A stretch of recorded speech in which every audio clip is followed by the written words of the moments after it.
نبی پاک صلی اللہ علیہ وسلم نے ایک صحابی سے کہا یار آج مسواک کاٹ کے کرنے کو دل کرتا ہے، چل میرے ساتھ، چلو چلے۔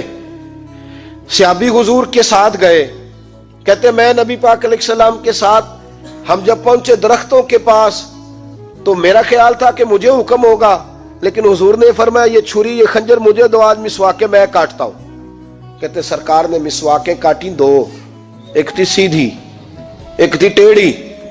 بتائیے سیدھی پیر صاحب کی کہ مرید صاحب کی؟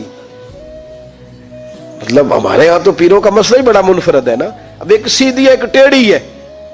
تو وہ صحابی کہتے ہیں دونوں مسواکیں لے کے محبوب علیہ الصلوۃ والسلام جب واپس چہرہ انور کو پھیرا تو اب میری بھی نظر مسواکوں پہ تھی اور مجھے پتا تھا کہ وہ ٹیڑھی میرے حصے میں آئے گی، لیکن میں نے محبوب کے اخلاق کا کمال یہ دیکھا کہ حضور نے سیدھی مسواک مجھے عطا فرمائی، سیدھی مسواک مجھے دی، اور ٹیڑھی استعمال کرنے لگے تو میں اب صحابہ میں بناوٹ تو رکھی نہیں اللہ تعالیٰ نے، وہ جو کہتے تھے روح کی آواز کے ساتھ کہا کرتے تھے، کہتے میں نے تڑپ کے کہا یا رسول اللہ ایسے نہ کریں، حضور بندہ نوازی کریں، یہ والی آپ رکھیں۔